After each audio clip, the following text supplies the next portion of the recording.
जब हम इन गुलामी के शब्दों को हटाएंगे तो स्वदेशी का भाव आएगा, कर्तव्य का बोध होगा उसमें। मुझे लगता है इसके ऊपर चिंतन करना चाहिए। तो गुलामी की पुलिस व्यवस्था जो आज भी चल रही है, आपको जान के आश्चर्य होगा 1861 में हमारे पूर्वजों को पीटने के लिए कानून बना था, इसका देखिए पुलिस एक्ट। इसी पुलिस एक्ट का उपयोग करके जलियांवाला बाग में गोली चलाई गई थी। इसी पुलिस एक्ट का उपयोग करके लाल बाल पाल को लाठियों से पीटा गया था। इसी कानून का उपयोग करके भगत सिंह, सुखदेव और राजगुरु को फांसी दी गई। यह कानून बनाया ही गया था भारत को गुलाम बनाए रखने के लिए, और यह कानून आज भी चल रहा है। आज तक हमने इस कानून को बदल के अपना खुद का एक कानून नहीं बनाया। भारत में जब देश आजाद हो जाते हैं तो क्या करते हैं? गुलामी के निशान मिटाते हैं। हमारे देश में गुलामी के निशान को बरकरार कर रखने के लिए 1858 में कानून बनाया गया। इसका नाम है एंशिएंट मॉन्यूमेंट एक्ट। यह कानून के कारण औरंगजेब की कब्र पे 4 सिपाही 24 घंटे ड्यूटी करते हैं। औरंगजेब की कब्र पे, यहां देखो कितने टैक्स पेयर बैठे हुए मुझे दिख रहे हैं, बहुत सारे टैक्स पेयर। आपके दिए हुए टैक्स से पुलिस को वेतन दिया जाता है, और किसकी रखवाली करने के लिए? औरंगजेब की कब्र की। और क्यों की जा रही है? यह कानून कह रहा है। कुछ दिन पहले जूता फेंका गया था सुप्रीम कोर्ट में, फेंका गया था ना, उस जूते की चर्चा खूब हुई। जूता ठीक फेंका, गलत फेंका, इसकी खूब चर्चा हुई। उस जूते के पीछे जो कानून खड़ा था वो ये कानून था। सीजीआई ने बोला एंशिएंट मॉन्यूमेंट एक्ट कहता है कि आपका भोजशाला वो प्रोटेक्टेड एरिया है, हम वहां कुछ नहीं कर सकते। राजेश किशोर जी को गुस्सा आया, आओ ने देखा ताव, निकाला अपना जूता, फेंक दिया। बुजुर्ग आदमी है, कोई हाइपर टेंस्ड आदमी नहीं है, बाल बच्चे वाले, नाती पोते वाले आदमी है, एमएससी गोल्ड मेडलिस्ट। एमएससी करने के बाद उन्होंने फिर अपना एलएलबी वगैरह किया, लेकिन पता नहीं उनकी भावना कैसे भड़क गई तो उन्होंने उठा के जूता फेंक दिया। अब तो 75 के पूरे हो गए, वो संन्यास आश्रम में जाने वाले, वानप्रस्थ भी उनका पूरा हो चुका है। लेकिन उसके पीछे कौन था? ये कानून था। मैं इस कानून को मैंने चैलेंज किया हुआ है कि भाई गुलामी के निशान मिटने चाहिए। हमारी सरकार गुलामी के निशान मिटाने के लिए बनी है, गुलामी के निशान को बरकरार रखने के लिए थोड़ी कानून बन सकता है। एक और कानून बना 1991 में, प्लेस ऑफ वर्शिप एक्ट। यह कहता है कि बाबर, हुमायूं, तुगलक, गजनी, गोरी ने जो काम किया सब ठीक है। अगर उन्होंने भोजशाला तोड़ी तो ठीक है, तोड़ दिया तो तोड़ दिया। दुनिया के किसी भी देश में जब देश आजाद होता है तो कभी भी गुलामी के निशान को, मतलब इल्लीगल काम को लीगलाइज नहीं करता। हमारे देश में बाबर, हुमायूं, तुगलक के इल्लीगल काम को लीगलाइज करने के लिए कानून बना है। तो ना हमने शिक्षा व्यवस्था बदली, ना हमने चिकित्सा व्यवस्था की अजब कहानी है। देखिए 1954 का ड्रग एंड मैजिक एक्ट है। यह कानून बनाया था अंग्रेजों ने पहले 1940 में, बाद में इसको नेहरू जी ने कॉपी पेस्ट मार के इसका 1954 कर दिया। यह कानून बनाया किस लिए था? हमारी योग, आयुर्वेद, नेचुरोपैथी को खत्म करने के लिए। क्यों, क्या किया उन्होंने कानून में? उन्होंने ये देखा कि अच्छा ये बताओ ये इनके क्या क्या इलाज है, और जिसका इलाज इनके पास है उसका इलाज हमारे पास है कि नहीं। उस समय 55 ऐसी बीमारियां थी जिनका इलाज योग, आयुर्वेद, नेचुरोपैथी में था, एलोपैथ में था ही नहीं। तो उन्होंने कानून बना दिया कि इन 55 बीमारियों का इलाज करने का कोई दावा नहीं करेगा। मतलब जिन बीमारियों का इलाज चरक संहिता में लिखा है, सूत संहिता में लिखा है, महर्षि वाग्भट ने लिखा है, महर्षि शारंगधर ने लिखा है, महर्षि भावप्रकाश ने लिखा है, उन बीमारियों का इलाज इलाज की गारंटी का कोई वादा नहीं करेगा, और वादा करेगा तो 3 साल की सजा होगी। यह कानून बनाया था अंग्रेजों ने, और हमारे वाले अंग्रेजों ने भी उस कानून को बदला नहीं, कॉपी पेस्ट मार दिया। दुर्भाग्यवश यह कानून आज भी चल रहा है। मतलब इसमें लिखा हुआ है अंधापन, कैंसर, मोतियाबिंद, बहरापन, माहवारी, प्रोस्टेट ग्लैंड, बुखार, मिर्गी, स्टोन, ग्लूकोमा, दिल की बीमारी, ब्लड प्रेशर, हिस्टीरिया, कोढ़, मोटापा, लकवा, न्यूमोनिया, नपुंसकता, बाजपन, टीबी, ट्यूमर, अल्सर, ऐसी बीमारियों का इलाज भगवान महर्षि चरस लिख के गए हुए, लेकिन हम उसका दावा नहीं कर सकते। तो यह भारत की चिकित्सा व्यवस्था को बर्बाद करने के लिए कानून बनाया। भारत की शिक्षा को बर्बाद करने के लिए मैकाले ने कानून बनाया। भारत की चिकित्सा को बर्बाद करने के लिए हमारे वाले मैकाले ने कानून बनाया। सबसे इंटरेस्टिंग तो हुआ 2012 में, राइट टू एजुकेशन बना तो ये हुआ सब पे लागू होगा। All India Muslim personal law board ने कहा नहीं, हम मदरसों को फॉलो नहीं करेंगे। 2012 में अमेंडमेंट कर दिया गया। अमेंडमेंट करके मदरसों को इसके दायरे से बाहर निकाल दिया गया। नतीजा क्या होगा? मदरसे में कौन पढ़ता है सरकार को नहीं पता, मदरसे में कौन सी किताब पढ़ाई जाती है सरकार को नहीं पता, पढ़ने वाला कौन, पढ़ाने वाला कौन, फंडिंग करने वाला कौन, सरकार इस पर ऑडिट ही नहीं कर सकती। और ये व्यवस्था आज भी चल रही है। तो इसको हमने चैलेंज किया। सबसे दुखद हुआ 1992 में। इस देश का विभाजन किस आधार पर हुआ था? जोर से बोलिए जरा। मजहब के आधार पर। धर्म कभी विभाजन नहीं करा था। विभाजन कौन करा था, जोर से बोलिए जरा। जो एकेडमिक लोग हैं, जिनको इंटरेस्ट हो पढ़ने को, उसमें गूगल करिएगा रिलीजन धर्म अश्विनी उपाध्याय। एक मेरी PIL चल रही है जिसमें मैंने धर्म और रिलीजन के 25 अंतर बताए हैं, और केंद्र सरकार के शिक्षा मंत्रालय को नोटिस जारी हुआ है। मैंने इसमें मांग किया है कि प्राइमरी के स्कूल में धर्म और रिलीजन का अंतर बताया जाए, क्योंकि CBSE बोर्ड वाले, ICSE बोर्ड वाले धर्म को रिलीजन, रिलीजन को धर्म बता रहे हैं। इस हाल में बहुत सारे बैठे लोग यही सोच रहे होंगे धर्म रिलीजन होता है, रिलीजन धर्म होता है, धर्म मजहब है, मजहब नहीं। धर्म और रिलीजन में जमीन आसमान का अंतर होता है।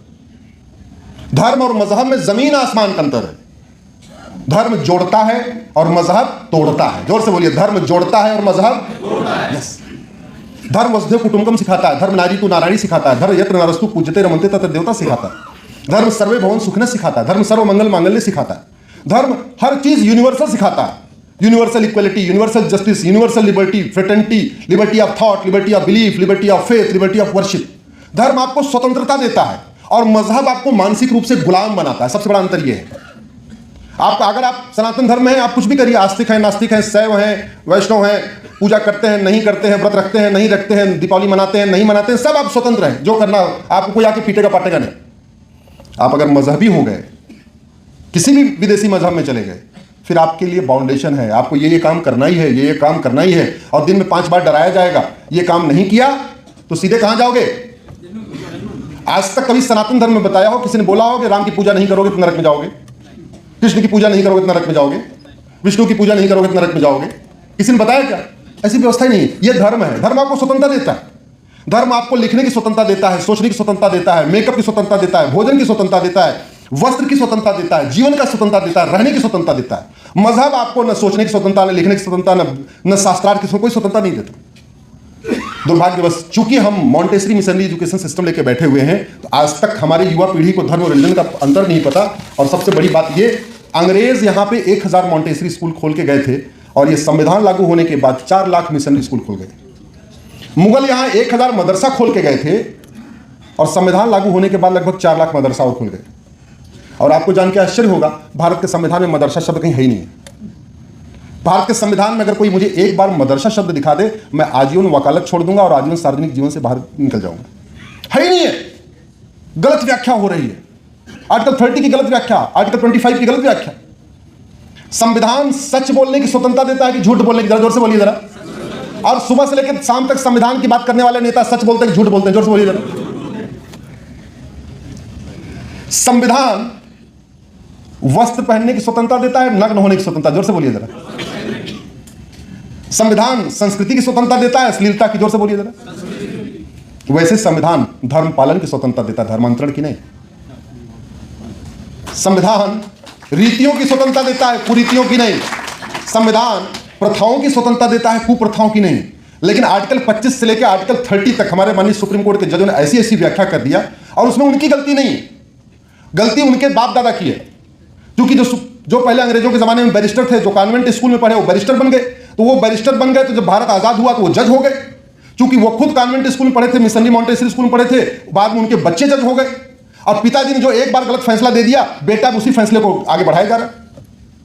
कम से कम ऐसे 50 गलत जजमेंट तो मैं नहीं कहूंगा, जहां ठीक से संविधान की व्याख्या नहीं हुई, ऐसे जजमेंट हुए।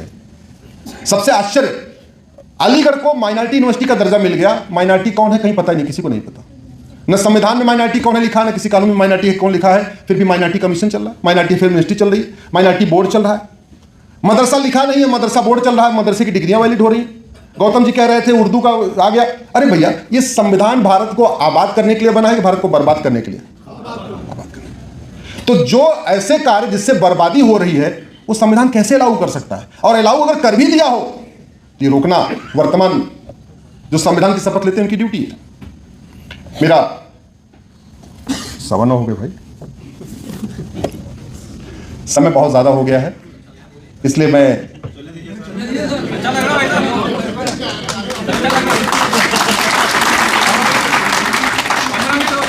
भोजन की व्यवस्था सबकी है ना, क्योंकि आप बहनें बैठी हैं, पता चला घर जाके बनाना पड़ा तो बहुत दिक्कत हो जाएगी।